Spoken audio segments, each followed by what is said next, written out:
Good evening, good morning, good afternoon, or wherever you are on our wide planet of Earth. Welcome to Evolution Hour. Clickety clack, clickety clack. TortuganWordPress.com is my website that has a lot of freebie material there, hundreds and hundreds and hundreds and hundreds of pages of stuff that you may share to your wild content that relate to so many of the creation evolution issues. And let me get also our patrons on the screen as well. To the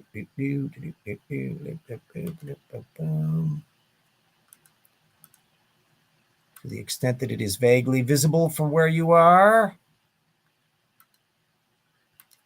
All of our patrons help keep the show going every week. And we're going to keep at it as long as we can. And of course, we've got so many more books to write. That's absolutely delightful. So let's find out if I can get my little chat screen up in here. There we go. That should be operational. Blup, blup, blup. Let's find out if that's typing. The last time, things weren't coming through. Hello. Let's see. There we go. Last week, there was a connection difficulty, which I'm sure was related to Restream, not anything connected to my internet stuff, because it's running just fine. That I wasn't getting any of the chat overlay, so I couldn't find out whether anybody was in the show. Anyway, we are into our 9th episode of our discussion of the Titans book, the wondrous piece of well-printed, pretty creationist stuff, Titans of the Earth, Sea, and Air, which is attempting to show, and it's not that gigantic of a book, how dinosaurs fit into the creationist context. We're into the chapter 3, and we're into dinosaur metabolism, which, as I've been able to plow along, they're now past the trying to dismiss the issue of dinosaurs as a high metabolism organism. That didn't fare all that well last week. Now they're on to how big dinosaurs are. And as anybody that studies dinosaurs know, they range from little small critters, not super duper small, not as small as a hummingbird, all the way up to gigantic sauropods that are way bigger than any terrestrial mammal today. None of that, of course, would relate to the creation evolution issue per se, because an evolved system can do that, a design system can do that. So all the little meat of where hopefully they're going to start tripping up on the technical side of things will be later on, hopefully, when they get into systematics for individual taxa. And what I'm suspecting is going to be the case, it's not so much that they're making overtly incorrect statements, it's that they're leaving out so much that it ends up being ultimately inaccurate, because we would be talking about how much the paleontology had advanced in the years since whatever sources that they're bringing up. And what sources are they bringing up? Because dinosaur paleontology is a gigantic field, constantly expanding, and none of it, as in none, is being done by anybody in the creation evolution field, whether it's intelligent designers, young Earth creationists, old Earth creationists. So it's all kibitzing from afar in this area, even though there are a handful of paleontologists who fall into the anti-evolution camp, most of who might theoretically be doing actual work in the field, Kurt Wise, Marcus Ross, and all of that, are on the young Earth creationist side. Gunter Beckley over in Intelligent Design Land is an insect systematics guy. Oh, hello, Epicross. Feel like creationists are just fixated on odontology because of the whole no carnivores pre-flood doctrine. That is certainly an aspect. Now, right up in this early section of the book, they're proclaiming that dinosaurs are herbivores, all of them. And so there can't have been any carnivores involved. Now, how they're going to be dealing with that, or do they return to that at all later on in the book, when they get into dealing with the theropods, we'll find out.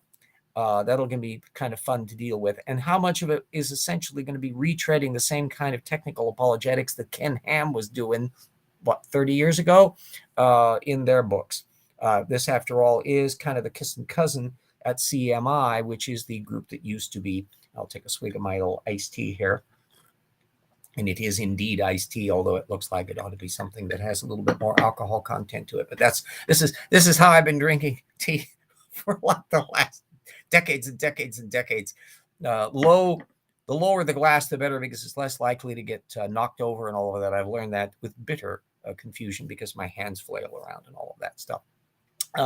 Part two that we'll be getting to will relate to a posting from Jonathan McClatchy that came along that he put up. Jonathan McClatchy is available on Twitter if you are of a mind, or X if you want to be fussy. Who the hell calls it X? I don't. It's still Twitter, and I still tweet, as opposed to what? To X? What is the verb for sending an X message on X? I don't know, and I don't particularly care. Anyway, we'll get to that in a bit. But at the moment, the creationist stuff, I'm spooling out a little bit of fairness for them, because I have a spreadsheet where I'm cataloging all of the sources that are coming up one by one as we acquire them. And I keep track if they're a technical resource, and they haven't brought up a lot of them so far. It's a handful, 5 or 6, of which the next one we're beginning is today, O'Gorman and Hone 2012 from PLOS One on size differential in dinosaurs. As to whether or not the creationists are misrepresenting the content or not. And in this case, so far, they have not misrepresented a science source. All the material that they have cited so far, they've cited on very precise little issues, and I'm sliding them along because obviously any of the recent paleontology material is operating off of standard systematics and standard chronology. And so in that respect, yeah, they're overlooking material, a bit of slack on this. And this includes the Mantell material and all that stuff from the 19th century that they were bringing up earlier. Along the way, though, I'm not going to be putting a link to it because I don't think there's actually a link to the original work for you to look at. But they dangle a little piece on figuring out how big dinosaurs were that was from published in an actual science journal by Jan Pexis, which jumps right out at me because they made no point to note that Pexis is not actually known by that name in the creation community because he writes under the name of John Woodmorappe. I'll put this in here. Jan Pexis is the name, and you can hunt up the stuff that he has done over the years. If you can find some of it open access, that's fine and dandy. AKA John Woodmorappe. And the vast majority of his publications are under that. Now, those who have read my work have spotted both in Evolution Slam Dunk and in Rocks for There discussions of dear old Jan and what a jerk he is, and how misrepresenting the John Woodmorappe version of him is. But the weird aspect that I mentioned in, I'm pretty sure it was in the Rocks for There, Slam Dunk, has to do with the fact that Woodmorappe set up a sock puppet at one point where he was criticizing the evolutionary propaganda that was being presented by, drumroll, Jan Pexis. So here he is publishing in a regular journal, writing a piece that then he puts on his creationist hat and declares what a terrible propagandist for evolution Mr. Pexis is, who is himself. That's on the weird sock puppet aspect. And then, of course, he was also just infuriatingly snotty to Glenn Morton, who dared contradict Woodmorappe on that. And, of course, on science issues. And I went into very great detail in The Rocks Were There. Shameless plug. Get the book if you don't have it. Analyzing Woodmorappe's absolutely preposterously pretentious and incorrect attack on cladistic studies of therapsids. He did this in 2001. It is of high relevance for anybody that's diving into this area, because if you're a creationist online hoping to have something meaty to get into to discuss the reptile mammal transition, to go after critics like me who will want to bring it up, which I do routinely because it's my go-to, I wrote a book on it, Woodmorappe's piece is functionally the only thing they're going to find online. The rest of it is all kind of lower echelon peripheral, and there's a little bit of McLean. McLean actually even did a video. I don't think we've alluded to, I didn't allude to it in Rock or Evolution Slam Dunk because it came out after the book came out. He was criticizing me, but I think we may have alluded to it in Rocks Were There. Anyway, that McLean, I certainly would be. It's in my little stack of material. If and when I ever do a second edition, ideally aim for more college level, which would involve putting illustrations in. If Dan Stern Cardinale's listening, toddle on over to Rutgers University Press and ask about this and see whether or not Rutgers University Press might like to do an illustrated edition of Slam Dunk, and heck almighty, you can write the introduction to it. That would be a perfect cross-current issue, as one of their own does the introduction, and then the book then would be done with illustrations. And Christine Janis herself said that that's all it needed to upgrade it, with a little bit of editing and stuff, you know, that's tighten up some of the texts and all of that. But that would be all that it would need to bring it up to a college level of technical proficiency. And so I'm at the ready. I got a great big stack of the material that has accumulated since the book came out in 2020. No, 20, yeah, somewhat 2016. And that would be upgraded and updated and all of that. And I had a pretty good idea anyway what kind of illustrations I wanted. There were a lot of little charts and photographs and things that I couldn't put in because I didn't have access to the original texts for copyright. So I bypassed that because I wanted to get the book out. But anyway, that so much of what somebody who wants to criticize the creation evolution issue on the reptile mammal transition is going to have to draw on, almost all the intelligent design material is in print, not online. And so all the stuff from Philip Johnson and Steve Meyer and all the rest, they won't be able to find any of that online. So if they're scavenging around for something, it's very likely they would hit John Woodmorappe and his 2001 piece. So anybody that has Slam Dunk will have a detailed breakdown of why it's a pile of dingoes' kidneys and be willing to dump on it for that point. Now, anyway, the O'Gorman and Hone paper that Sarfati and Tay cite is actually quite a nice one. And it'll be, I'm putting a linking up to that when the thing video finalizes, and follow up on that to look to see what all is in there in terms of dinosaur distribution and size and all the rest. Part 2 relates to Jonathan McClatchy, and he went on about sperm cells. There's actually 2 posts that he did. I'll be putting the links up to both of them on how sperm is supposedly irreducibly complex. And my co-author Jackson Wheat commented at the time when this thing came out that, quote, "It's curious that in your Sperm IC article, you say that sperm can't fertilize an egg without their flagellum, and yet that happens in various groups of organisms. Guess they didn't get the memo," unquote. And there's a lot of the technical material on there with these kind of posts, as I did earlier with the Jonathan McClatchy response to Farina. Sometimes he pops up with some new material. In fact, I'm researching one now on the irreducible design of vertebrate blood clotting, which for once, McClatchy is really diving into a bunch of new material. Almost all of it is new technical sources that I've got to track down. So he's digging the hole deeper, but doing it with fresh material. So that's going to be kind of fun to see how that works out. And that's going to be a project that I'll be discussing in one of the later evolution hours. I got to plow down and burrow and find out all the technical sources on it. And theoretically, since a lot of these topics would be coming up in a revised edition of Evolution Slam Dunk, that would also connect up to that kind of issue. Anyway, a couple papers are open access that will drop on this sperm matter.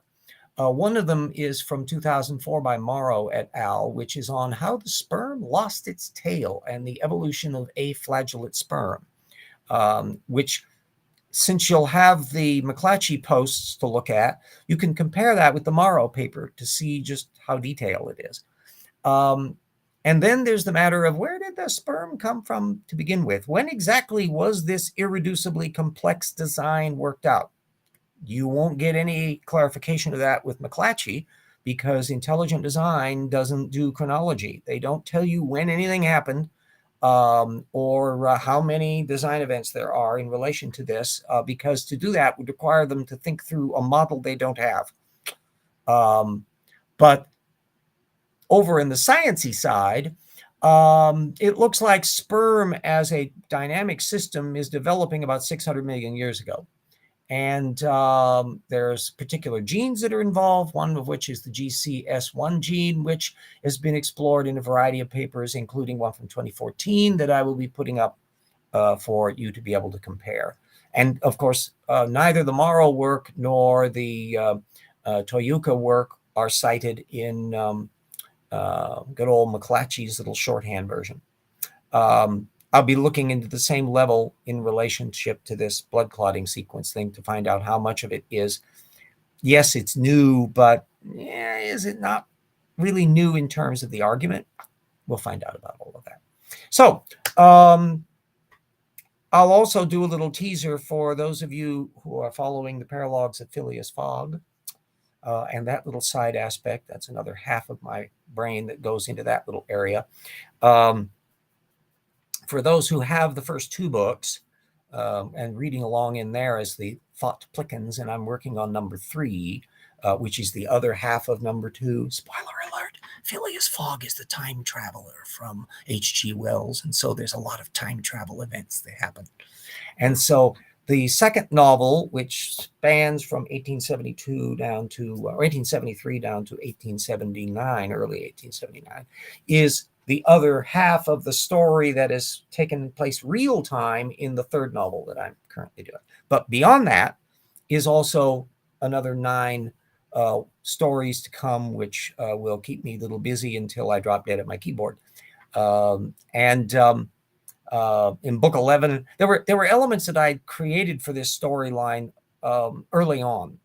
I knew I wanted to have a bit of a homage to Hermann Hesse's Steppenwolf, which has this weird surrealist moment, presumably in a drug-addled state that the main character has, of where they're going along in this strange, like an alternate world in which people drive around in cars and are shooting rich people and there's airplanes strafing and all this kind of stuff. It's a very weird episode. It occurs very, very briefly in the latter part of the novel, but it always stuck in my head as a resonant feature. Well, a big chunk of this time travel episode that's involving some of these later stories takes place in Germany in the 1920s, or at least a Germany in the 1920s, because we're talking about multiple timelines happening here.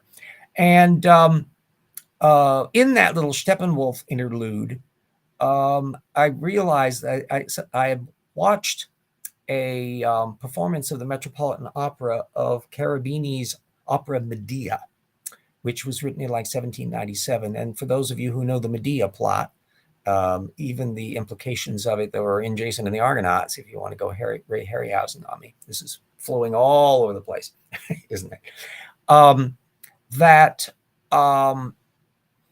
I was wondering how somebody from Mozart's period was going to handle a plot as lurid as Medea, who kills her children and does all that kind of stuff. She's the archetype of the vengeful mother motif who's been done wrong by Jason and is going to get her revenge. Not exactly the sort of plot line that is conducive to pleasant music. So I was very curious to watch the Cherubini opera, which was beautifully performed. It was very vividly done and marvelous performances in it. But if you just listen to it cold, there's nothing in it that makes you have a blood-curdling quality about it. And it occurred to me that's the sort of plot that would be done by a 20th century composer.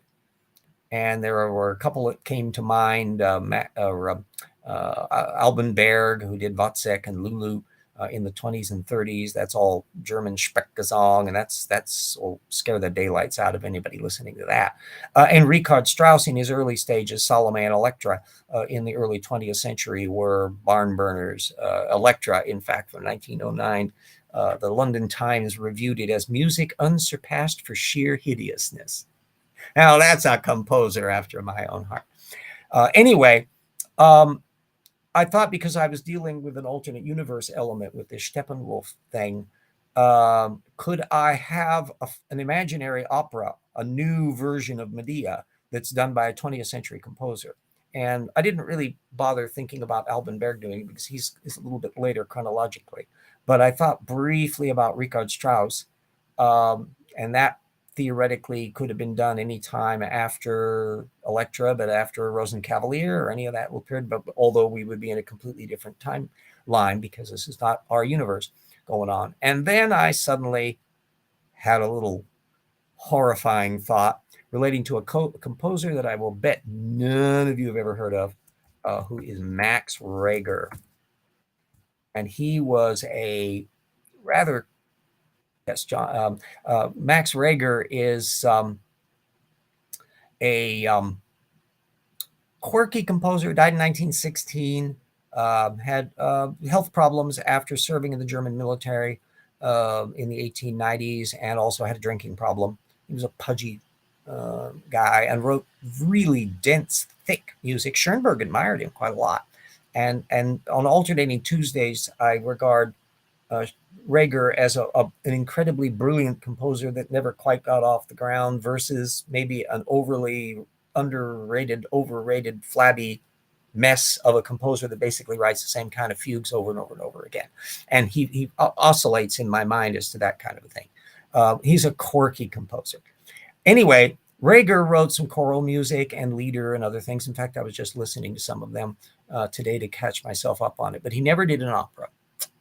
And so I decided to do, as a pastiche, I won't actually be doing an actual opera because we never actually see the performance of it, but there will be a poster in the story as they pass by some of these events in this alternate 1920s Germany to a performance of Reger's Medea conducted by Bruno Walter, who was a brilliant conductor and worked in the 1920s, and that eventually came to the United States. He was a conductor of the New York Philharmonic and was the one that Leonard Bernstein was the understudy on. That when Walter had a bad day in the 1950s, Bernstein, very, very young, took over and conducted the work, and his career hit off in that. So that's all the weird little cross connections that are swirling around this idea of this imaginary Max Reger opera.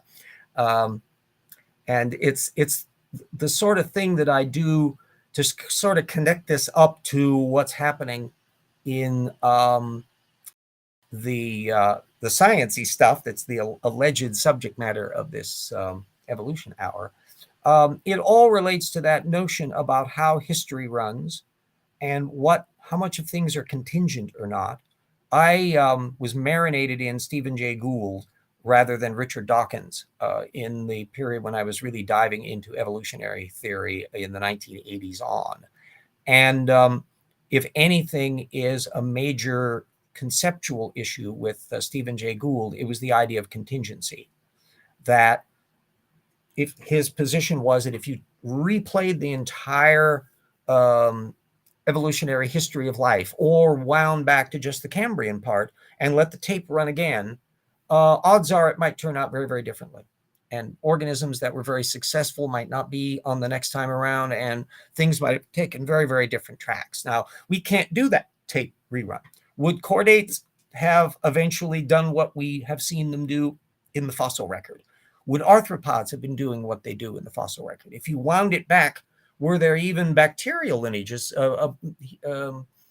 Gould really wasn't a bacterial guy. He was a vertebrate paleontologist. And so this issue didn't come up with him, but it comes up with me, and I've alluded to it in some earlier episodes about the issue of mitochondrial symbiosis that produced what bacterial group is the one that generated the mitochondrial endosymbionts in eukaryotes.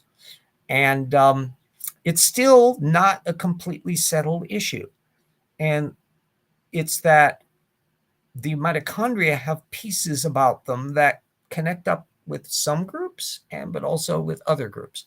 And I've wondered, what if there was another group of bacteria that is involved that was actually the stem group of the mitochondria, but in its non-mitochondrial symbiotic state, in the free living form, eventually goes extinct? And I think it's not an issue that pops up, and in some respects is not easy to test, because bacteria have been around so incredibly long. How would you know if a bacterial lineage went extinct? Well, you wouldn't find any living examples of it, and they don't leave a fossil record. Even if you can have a sense of a bacterial blob, you're not going to be able to get enough to be able to identify it from fossil data. So everything we know or think we know about that long trail from Luca down to multicellular organisms are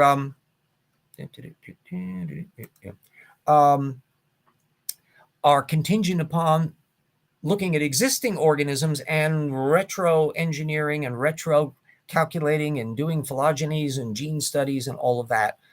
But you can only go back so far.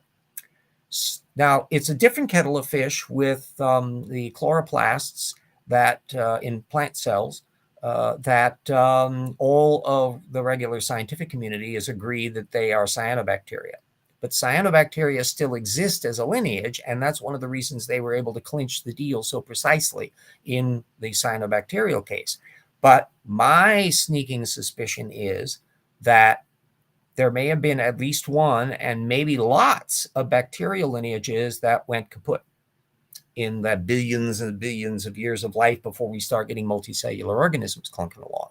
And of course, if you have really well resilient bacterial systems, they functionally become extinction proof. That could be one model to think about.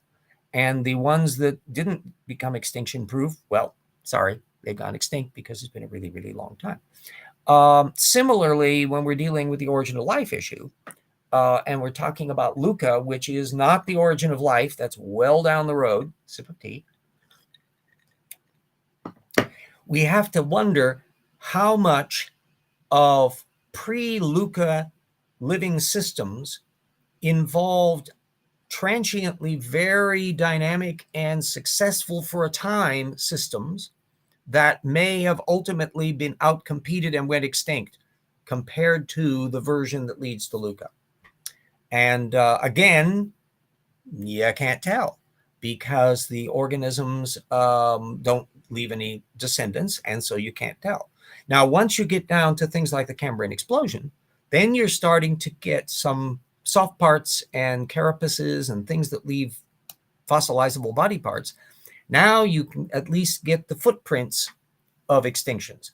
So we got the spectacular trilobites, have no clue what's going on in their genome because no trilobites have survived. So they've been gone for a very long time. And likewise for ammonites, that kind of thing. And look at birds. The vast majority of the bird lineages that we're seeing the tracks of in the Mesozoic went extinct at the Cretaceous along with the dinosaurs. Only the group of the ornithines slid through, and then they proliferated, and all the extant birds are descended from them. Well, what was going on in antronithines and that weird little membrane flyer that looks like a feathered bat, that G something or other, GG or G-Lee or something like that. We mentioned it in Rocks Were There. There's a whole catalog of feathered theropod stuff, and we went into all the birds and all of that. Yet more reason to get the book. We got lots and lots and lots of information in there, and there will be lots and lots and lots of information on the new book as well. I sure hope we'll be able to squeak it in the same volume size as Rock's one, because holy smokes, that Tales of the Big Slosh chapter is big. Holy moly, I got a lot of stuff. Some of the material may get moved in some of the other chapters, and we did that in the first volume of material that was being structured that eventually it works in another zone, but that has to wait for Jackson's side of the text and stuff to go. Some of the stuff I've already pre-formatted that it's going to be going in other sections. The human evolution chapter is mainly going to be done by Jackson, and then I'll be plugging in the big pile of material that I have that will beef up a lot of that. So there's a lot of stuff to go on. It's a fascinating collaborative operation going on as to massaging the text down and making sure that it all gets into the right mode. But there's a lot of stuff going on in there. And you get some surprises that popped up.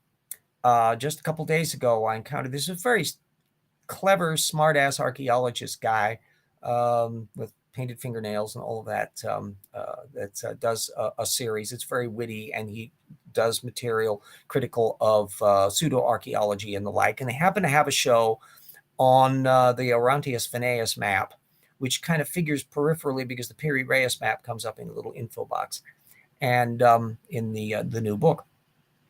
And that for those of you who are not familiar with it, it's a map that shows Antarctica before anybody discovered Antarctica.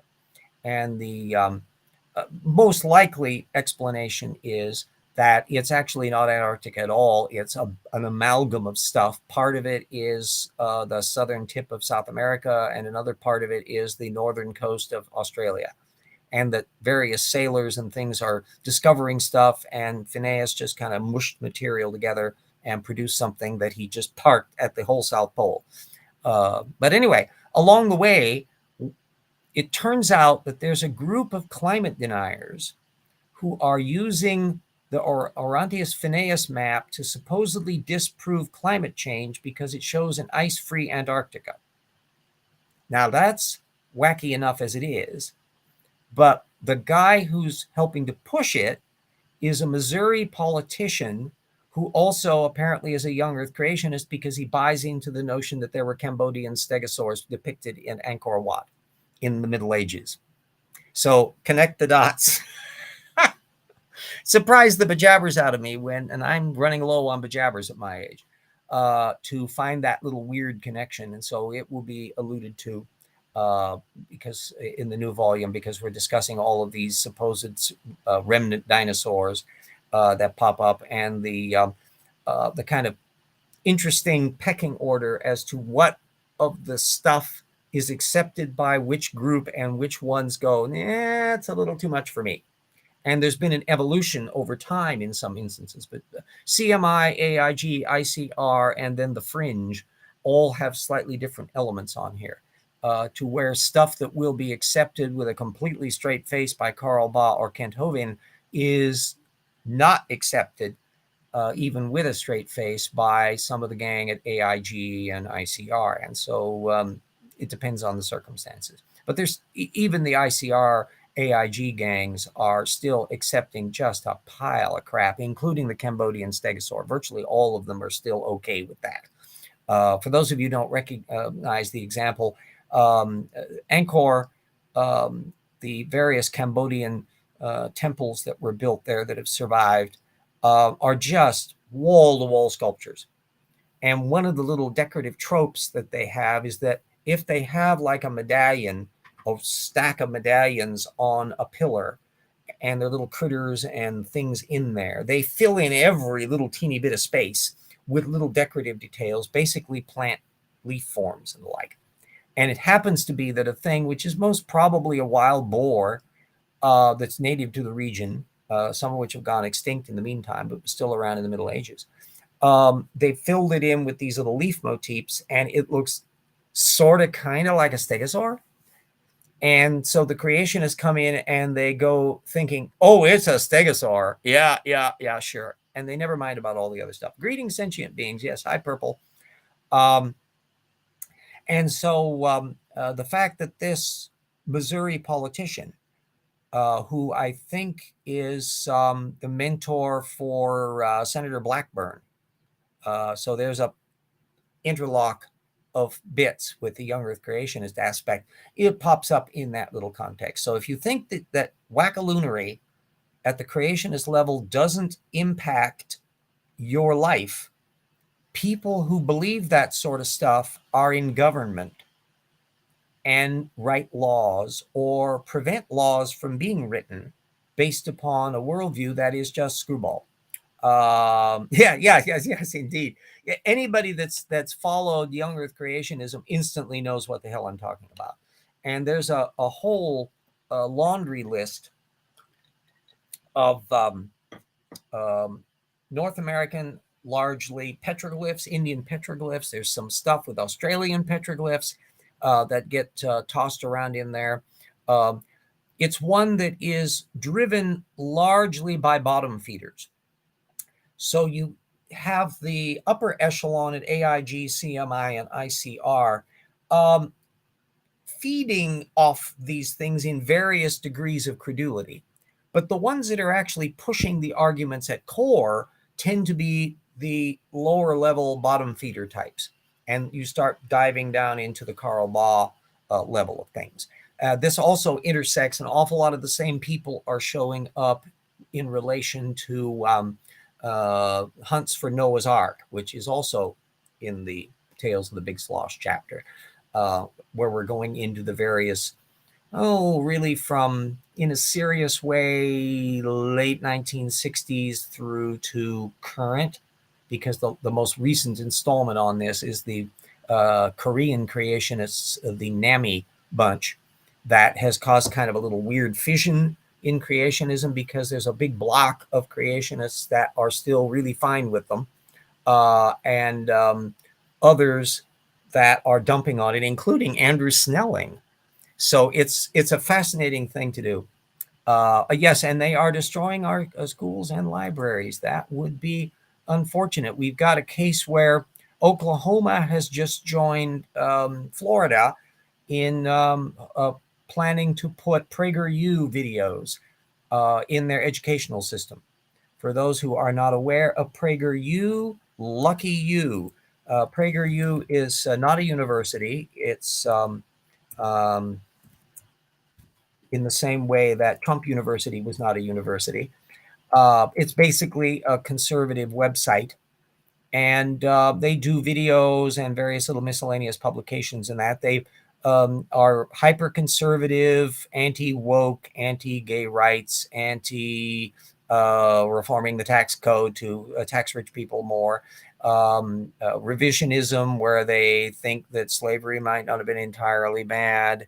And the yes, it's bad, but not as bad as everyone says. And by the way, it existed before America. And they just kind of, in this fog bank of the stuff they put up about it, somehow manage not to mention that Christians did a lot of slaveholding. And so it's a tremendous amount of revisionism going on. And they also push intelligent design. So they're not in the young earth creationist camp, although it wouldn't surprise me if they did. It'd be hilarious to see if they finally got there. How would they be pressing their luck if they went that way? But they're firmly on the intelligent design camp, and so they would have Stephen Meyer in there. There's no indication yet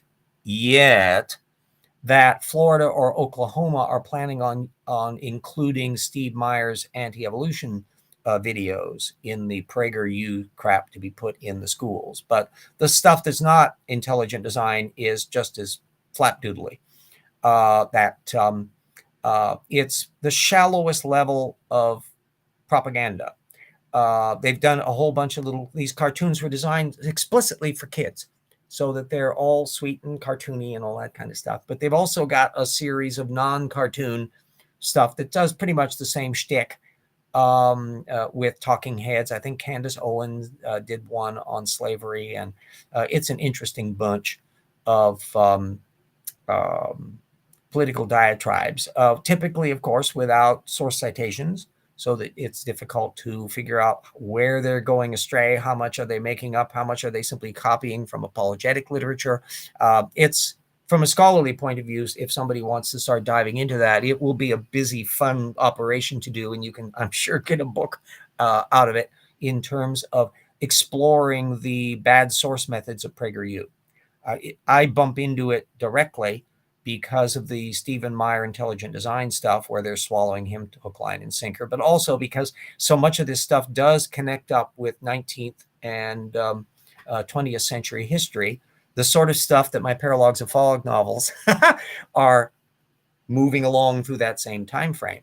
And so the issues about what was going on with why slavery needed to be abolished and what was being done with Jim Crow laws in the late 19th century, as the Southern racists, having lost the war, tried to win the peace, and largely did so, especially when they were enabled by conservative Supreme Court ruling, the Plessy v. Ferguson separate but equal thing in 1892, I think, something like around that period.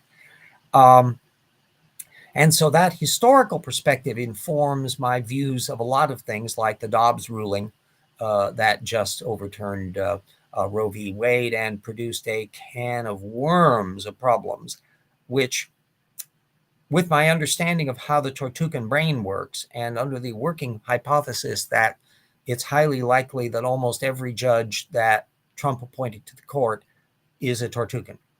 They may be a very brilliant, accomplished Tortugan, but nonetheless will have a mind that doesn't think about things they don't want to think about. So the idea that the ruling would have had unintended side effects, I'm sure they think that all they have to worry about is that the abortion issue is put back to the states. There we go, all done. Without realizing the extremism that is occurring in that culture camp creationist subculture, where they aren't stopping with that. They want it to be done nationally, and they will work as busy as they can, although they're hitting speed bump after speed bump, because even in states that had voted for Trump, when abortion protection legislation is put up, they tend to pass. So this is producing to be quite a divide. And it's one of the reasons why the Republicans didn't get as many seats in 2022 as they were salivating because of the abortion issue. And it's likely to continue. We'll be thrashing through the implications of the Trump court. Can't call it the Roberts court anymore, really, for decades to come. I think I'm a cockeyed optimist. I know how things have happened over very long periods of time, and so I'm not a pile of gloom on this, because there's a whole slew of demographic issues that are changing the dynamics of the nation, and the newer generation are not carrying an awful lot of the prejudices that were so endemic of the generation that has produced this mess that we have with geriatric senators and people with geriatric minds that are a person on the courts. Yeah, we'll want to see what happens, whether or not McCarthy is still the Speaker of the House in 2025 or not. And indeed, the issue of whether he can survive even to 2024, because he's got these just extremist nutballs who want to push him to impeach Biden and all of that. There's probably a portion of his brain that is realistic enough to actually know how to count votes and do things like that, to realize this is a dumb idea. At the same point, he has to pander to them, both in terms of his own political survival, but also in the political survival, because the Republican Party is so totally dominated by these people. And this has happened on a stage that is a really fascinating thing to watch, at the same time as it's like a gruesome train wreck, because it's causing consternation in our political environment that we shouldn't really be having. Oh yes, the young people are the hope. A thing that we need to remember, even amongst culture camp nutballs, is that when people conduct polling that kind of disconnects the layering of ideology, I think you'd be surprised to find out how much we all agree on. Obvious stuff, people like their families and they want to see people prosper and all of that stuff. They don't embrace prejudice by and large, even though there are Christian nationalists and others that wink, wink, nudge, nudge end up doing that. And that all involves that Tortugan mindset about people who don't think about things they don't want to think about. But one of the really relevant measures for me is relating to like income inequality and wealth disparity. That study after study have been done that if you, and you could theoretically do it in your own community or do anything or get people in your media to replicate the experiment. But if you put up an income distribution chart of an idealized economic distribution, where people at the top have more than their percentage of money, but not a colossal amount. And then you have one that is way skewed to Banana Republic level, where the people at the top control a gigantic amount of the wealth. And then a hyper idealized one where there's almost virtually egalitarian, where there's functionally not really any rich people, that almost everybody, yes, even the majority of Republican voters oppose the total abortion ban. Yeah, this is an area where the ideologues, because they're Tortukans, they don't think about this. But in reality, there's still an awful lot of people who are concerned about it.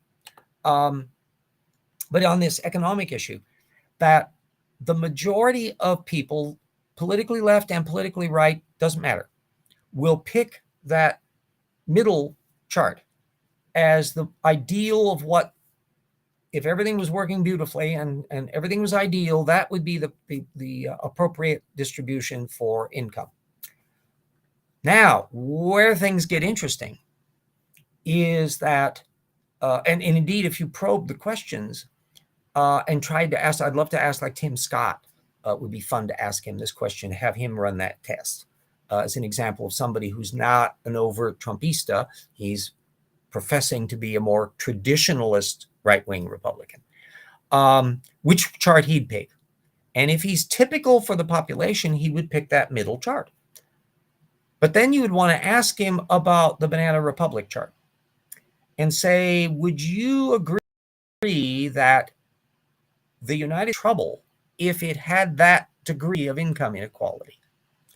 And find out whether or not he would say yes.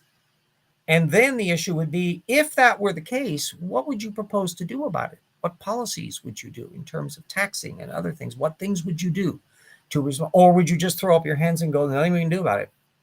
And the reason why this is important is because those examples that are used, the hypothetical super egalitarian one, is impossible in principle. No nation is going to have that. The one everybody picks is, well, you could spring the trap by pointing out that two of the charts are from real countries. And the one everybody picks as the ideal is from Sweden. And the one they don't like, the Banana Republic, is the actual income distribution of the United States. So how many people would shy away from that extreme without realizing it? And what turns out to be the troubling part of this equation is that whereas Democrats will tend to realize that that ideal is only an ideal, that we live in the Banana Republic, the conservative is hallucinating that that ideal is the real, that that's actually the income distribution of the United States, when it isn't. And so that educational issue of paying attention to the broader detail is a hurdle that you have to get over, beyond the fact that there is, in fact, a commonality of agreement across the political spectrum about what an ideal economic distribution should be. And then you have to grapple with, what do you do about it? Do you do it through tax policies? Do you do it, I mean, I'm a market capitalist. And I would, if you want to be from this point of view and throw them for a loop, you could say that a market capitalist position is being undermined by that income inequality. How is that? Well, because too much money consolidated in too few hands means too much capital is not available for loaning out, because it's being servicing the wealth interests of that minority that controls the wealth. And you need to have a certain degree of liquidity in banks in order to tolerate a level of bankruptcies. Not as many bankruptcies as a Donald Trump, but nevertheless, at the entrepreneur level, it's not at all uncommon. They find this all the time when things that have been on Marketplace and all that. And by the way, I would recommend absolutely anybody that wants to keep track of old Kai Rizdal. Oh, I think his name is pronounced, spelled like that. Or maybe there's an H in there, something like that. Anyway, Marketplace is on NPR. National Public Radio, and you can get it on Sirius XM if you have that. I have that in my car. My one little luxury that I indulge in is the little Sirius XM thing. But at any rate, yeah, you need the money to circulate, not to be hoarded and come by a few. That many a successful business operation fails the first time around, and maybe even fails the second time around. and maybe even the third time around. In other words, they're getting the hang of it. And these are people that start up restaurants and little mom and pop operations and stores at that level. We're not talking about the giant captains of industry, megalopolis, Amazon.com, Microsoft kind of thing. That usually involves kind of ruthless entrepreneurs who are willing to browbeat their competitors and all of that. And that's a whole different story about how gigantic corporations arise. But anyway, if you don't have enough liquidity to where bankers are willing to give you the thing the same way that the savings and loan does in It's a Wonderful Life. That's the way banks should be running, and the way an awful lot of credit unions will be running, in a way that conventional banks that are there to serve the investors upstairs may not be doing. And so there's a little primer on the economic matter that goes on that is the background of things. And we need to have these kind of issues because I'm on Social Security, and many of the new generation are under the impression that they're not going to get any Social Security. And if some reforms aren't made, they may not. And that's a socially disequilibrating system. In the same way, that's and my car refinance and stuff that I did when I had my little economic speed bump. It was through the Spokane Teachers Credit Union. And there's been a proliferation of credit unions around in the same way. And one of the grocery stores I shop at is employee owned. Rather than the ones that are still owned by megalopolis chains and all that kind of stuff. So this idea of grassroots capitalism and grassroots market that produces innovation and entrepreneurial variety is strangled if too much wealth is in the hands of too few people. And we can see that in cultures that have that for a very long time, that are even worse than the banana republic level that we have, with entrenched oligarchies and the like. It doesn't work well. We're going to be having ups and downs to see what's happening in China. Their youth unemployment, and remember, they've had this long frame of a one-child policy in China. And so there's actually kind of a demographic burp that their population is probably going to be going through some declines over time. But the other issue is the fact that, yes, that's another good one. Yeah. That's Rosars in the case of Spokane here, is an employee owned. And the youth unemployment in China is about 20%, maybe more. I mean, it's 20% officially. It may actually, given the fact that the Chinese, the PRC is not exactly the most forthcoming on open information, from Uyghurs to COVID, that it's entirely possible that it may be even higher than that. And that is going to be a speed bump on issues of growth over there, and then potentially can be destabilizing. Cultures that start getting antsy about their economic growth might think of maybe glomming on to their neighbors and having wars and doing all sorts of unpleasantries. That's what happened with the Japanese during the 20s and 30s and 40s, because they were resource shy, and so they just decided they would conquer the resources. Now the Chinese are trying to kind of co-opt and buy them up with these prosperity sphere economic thing and road building stuff and all that. It's like letting the Pullman company build your thing. I mean, it's maybe not entirely a good idea in the long run. And I think we're going to have some interesting geopolitical outcomes off of this over the next 20 or 30 years. And I'll be sitting there with my popcorn watching to see and hope that it doesn't have shit hit fan thing. One thing we don't want to have is big global depressions. Those can definitely lead to wars, as was the case in the 1930s. And so the kinds of policies to keep economic systems from speed bumping severely. And we've then got as well the climate issue to deal with, and to make these transitions as smooth and as market driven as possible, so that it pulls everyone along in an economic growth as people are reconfiguring to make new kind of energy systems and new kind of power forms, and building all kinds of things, and building infrastructure for electric vehicles and the power grid to be able to power those in ways that will be ecologically appropriate, and weaning us off of coal and eventually natural gas and all that as well. It's also a demographic need to address, because the one China, yes, huge gender disparities. The culture didn't like the idea of girls. So there was a degree to which abortion was being done to maintain a lot of men. Well, when you have too many, terribly sorry, but you got to have the two sexes in order to procreate in that dynamic, although you can get around it through in vitro fertilization or all the rest. But nonetheless, it's another little unintended side effect of things. Beware what you ask for, you might get it, is one of the great curses that you can see in cultures of where they think they're going to do a thing and it ends up being exactly the opposite. If you take a really ironic example, a horrifying ironic example, besides all the violence that Hitler did, the things that his paranoid brain despised most was a divided Germany and communists and Western style democracies. And what happened after, of course, he wasn't living around to see it, but what happened for Germany for decades? The occupation, it was a divided Germany, half Western market capitalist, decadent supposedly, and half authoritarian communist. Ta-da! You got exactly what you didn't want.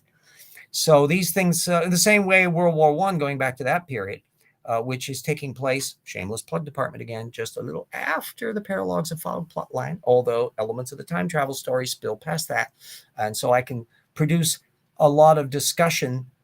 I inform my novels with that sense of the bigger picture of about what history is about and how unintended consequences occur and how everybody matters.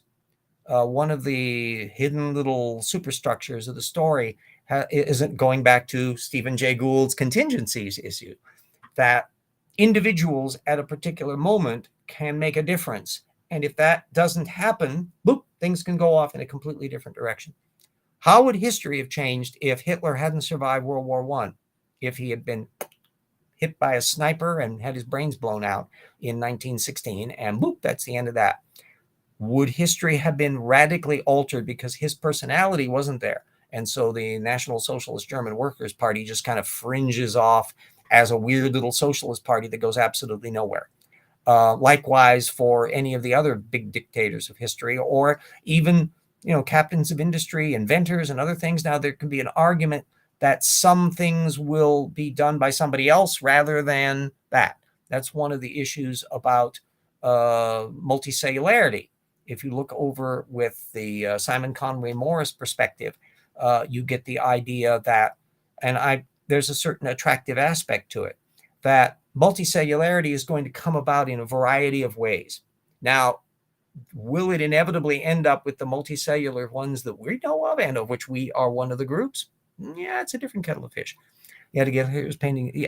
Yeah, that's another little interest. Although looking at what Hitler's paintings looked like, he was an adequate painter, but he could never do human figures, partly because he was a psychopath probably, and so had no sense of empathy on anything. So he could be a magazine illustrator or something like that. But yes, there was a matter that if he had had a leg up, a hand up at just the right little moment, how much things might have changed. We know that happens in history. Because of my interest in music, there we go, all of CDs and that, all that. Gershwin had a little moment, a cusp in his life, I think, where he just happened to bump into somebody on a stair and got a little commission and a leg up at just the right little moment. And he might have stopped doing stuff had he not done that. Those sort of thing happens all the time. And so there's that element of happenstance, of stochastic, one of those cute little words that pops up and that Gould would have liked. I'm not sure. I'll have to ask Jackson because he's actually read more Dawkins than I have. Stochastic. Let me get my little there we go. The wrong letters there. Stochastic, which is a fancy word for, there should be an H in there, CH. Yeah, what if we went back? That's going to become famous, never went into politics. Yeah. And that's again the little trick that I'm dealing with this fictional opera by Max Reger in the story. Ben Franklin was considering opening a swimming school in England. Yeah. Well, and what would have happened had when he at that pivotal moment when he was basically called over and down dressed by the British authorities. And he realized that he just was nothing but the dirt underneath their shoes to them. And he turned from being a British patriot to a seething rebel. Not quite overnight, but damn close. And Franklin, who is arguably the most brilliant person in that clog of people in the founding fathers, let's not be too sexist about it. Let's not forget Abigail Adams and the like. But he was amazingly and arguably the most modern of the bunch. I think if you were to pluck Thomas Jefferson and George Washington and Adams and the like in a time machine and bring them forward along with Franklin, most of them would be just thrown out with dismay and confusion as soon as you let Thomas Jefferson know that everybody's got bank accounts and have loans out to things, and people can get stuff electronically that way, and everybody's in this kind of network of commerce, and the majority of people don't live on farms anymore. He would just go, this wasn't the republic I had in mind. But Franklin would have a internet account set up and hitting on chicks while he was siphoning through the internet, finding all the science that had come along in all of that extra time. And boy, I think he'd be right at home in the 21st century. It would not take him long to adapt because he was that kind of guy. Yeah, saying giving equal access to education could be an element. Exactly. Complex guy, hedonistic. Who else could seduce a woman who was taking a bath and they were playing chess? Although how much of that actually got into any sexual aspect, but he certainly was a rake, and he had illegitimate kids, and he wasn't all that great of a father to some of the kids, including some of the illegitimate ones. And so there's a complex thing. There was a wonderful story way back in the day. I think it's probably available on DVD, or it might even be on YouTube somewhere. That was the family of the Franklins. And God, I'm trying to think of who. Lloyd Bridges, I think, played Franklin at one stage, and they had different actors doing it. And it was really quite beautifully done. It was in the 1970s. It was, I seem to think it might have actually been on CBS. I don't think it was on PBS, but it was a very, very nicely done series. And it delved into the complexity of the man. And there was recently a big set of biographies that were done on PBS about Franklin and that as well. Complicated man, but a brilliant one. And the next, I'd have to say the two most brilliant people in American politics were Benjamin Franklin at the founding and Abraham Lincoln at the Civil War. Clearly, without doubt, hands down, the most brilliant person ever to be president of the United States. And if anybody should be wanting to lay a curse eternal on Donald Trump for screwing up his Republican Party, it would be Lincoln. He would look down his nose at this monstrosity that everything about this person is wrong, and he is I disown him. No, this is not a Republican. Yeah. So anyway, we're past an hour. I've rambled on about a variety of things. Once the thing is highlighted, his autobiography on DVD audiobooks. Yeah, absolutely fascinating character. Well, of course, all of the various people in history. As a historian, there's always wonderful new stuff you find out. I just found out in quite as an accident, and I'm going to be figuring some mention of it in the third Paralogs novel that relates. For those of you who have read the first two, you'll know how Thomasina Maker, the inventor of the Kestrel flying machine, is an ex-slave, and she and Aouda are the two smart-ass engineers in the story. At any rate, that connects us up with that whole bit about the Underground Railroad and that abolition material. Well, I just discovered a thing about a fellow named Boyd, Henry Boyd, who invented a prefab bed form, the Boyd bed, the Boyd freedom bed. And He is a fascinating character, and he couldn't even patent the little screw mechanism. This was like way before IKEA, the idea of a bed that you could assemble and would have prefabricated parts that you would just screw together.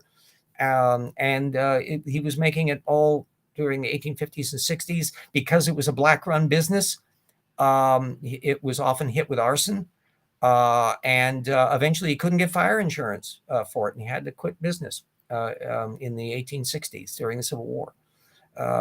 Lived all the way to the 1880s, at least, and absolutely fascinating character. I'd never heard of the fellow.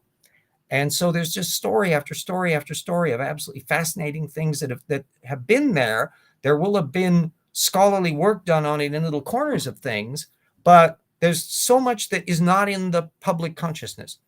And so I'm going to be having Maker commission all the furniture at her BlackRock operation out there in Nevada, which, by the way, is the very spot where that mess with the Burning Man was taking place. That's at BlackRock in Nevada. And I'm going, wait a minute, that's where Maker has her new base out there after she moves from Illinois. My heavens, why? Goody gosh. Yeah, lots of black inventors that never got credit. Well, the guy who actually invented the Westinghouse air brake, I've forgotten the fellow, but he was a black inventor, but Westinghouse gets the credit for it because he was doing the patent. And there were things that black people just couldn't make patents. So all of the world that I'm creating for this Paralogs of Fog series that sprawls around through time and the planet constantly is bumping into material that's connecting up to my present world in 2023 and the potentials in things in the future, as well as the history in the past that relate not only to the novel part, but also to the science and historical eds in other directions and economic policies and all the rest.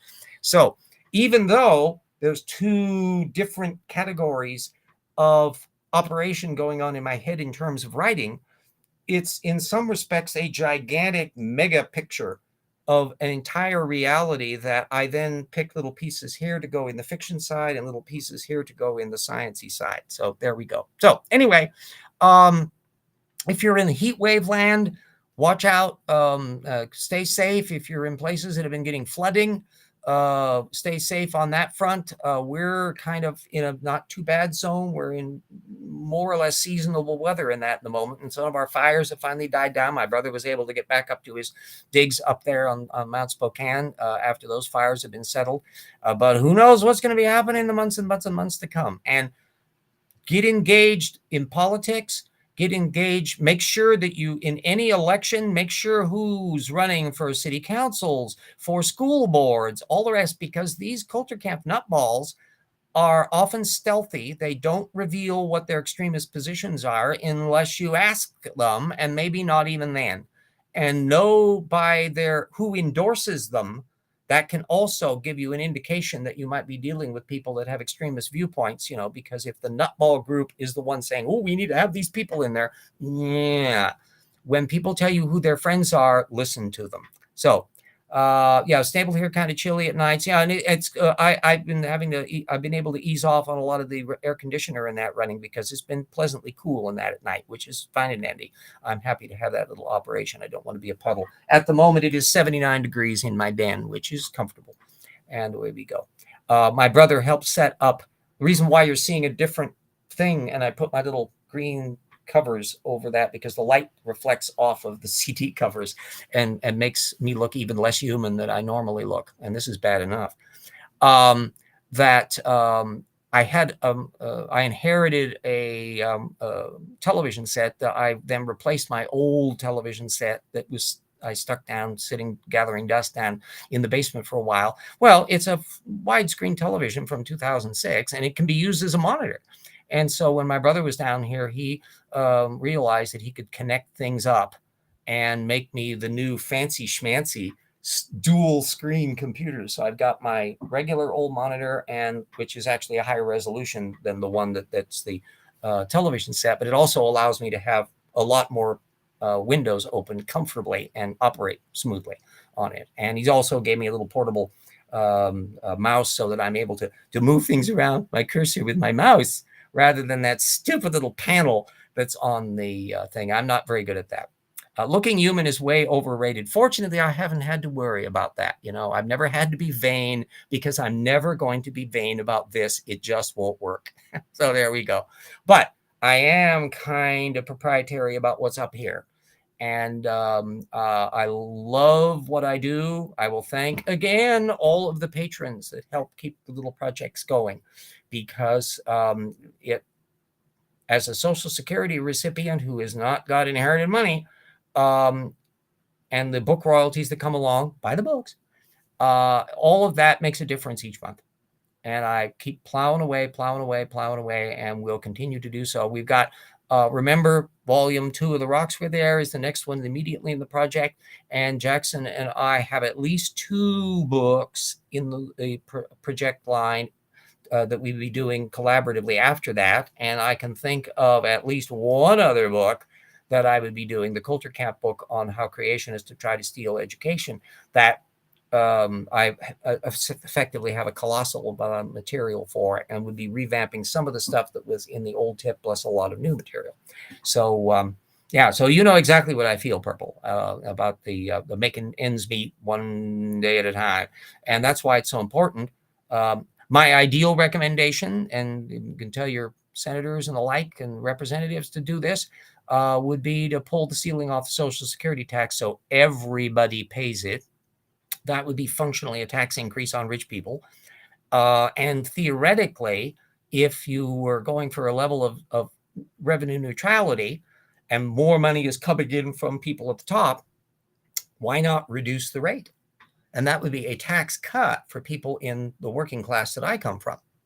Now, later on, demographics down the road, I know, because I've run little program things where I've put in those kind of numbers, that alone moves the sword of Damocles for Social Security out quite a ways. In principle, what you could theoretically do later on is to develop a progressive Social Security tax. Probably wouldn't need to even be terribly steep, because rich people have a hell of a lot of money. And none of them are going to have to give up on their Mercedes-Benzes and a $250,000 golf club fee. They'll muddle along, rest assured, even with a slightly higher tax rates. But the rest of us will be doing a heck of a lot better. Oh, and I would also think that we should have like a guaranteed national income. Milton Friedman thought that.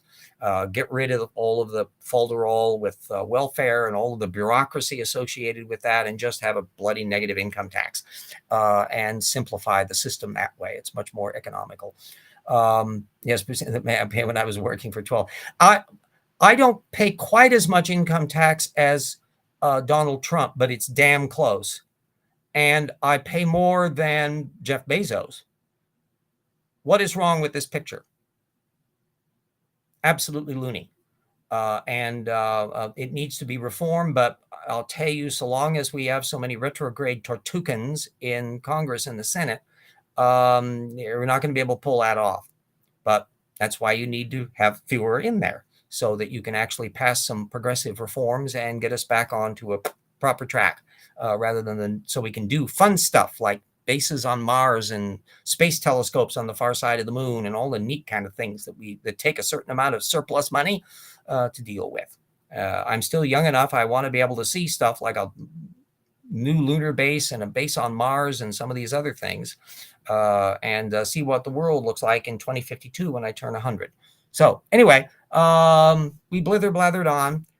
Shameless plugs as usual for all the books. Remember, there's always going to be the links in the video description that has direct links to Amazon, all of that. And anybody that wants a good fiction read, the 2 Paralogs book and the science reads, this will arm you with a hell of a lot of stuff to throw at creationists. Things like the reptile mammal transition and ALU retrotransposons and all of that, ought to be the easy peasy go-to things for people in this area, and not have to go scavenging around on it. It should be right up in your front burner to be able to deal with it. Well, anyway, there I go. We're well past an hour. Thanks to all for watching, and we will catch you all next week when there will be yet more in the ongoing saga of will Sarfati and Tay ever present something that's actually interesting. So we will. Oh, let me get my little shameless plug thing for the doodad. Let me get that. Gotta shut some stuff down here. Close that off there. And then we need to go over to there.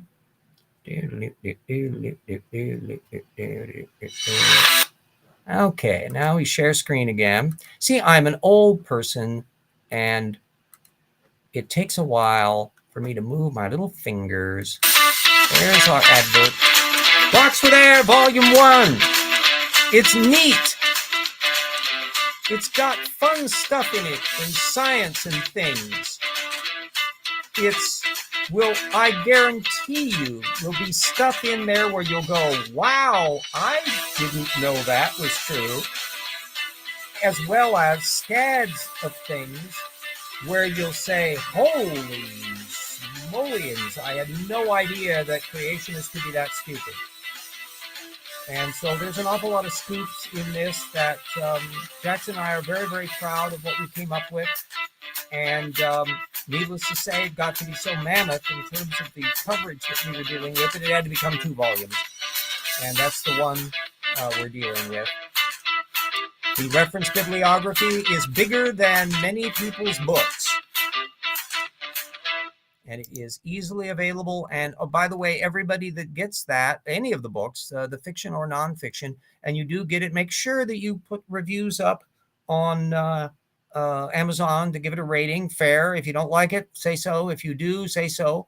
And also spread it up in your social networks and tell things. I mean, I'm living out here in my little niche, and I don't have a advertising budget or anything of that like. So in part, it's word of mouth to where you say, holy moly, this is good stuff. And if you want this, you get it too, and spread the word, spread the word, spread the word. So anyway, see you all next week, kids, and keep an eye out for those wooden penguins. They can turn on you. Okie doke.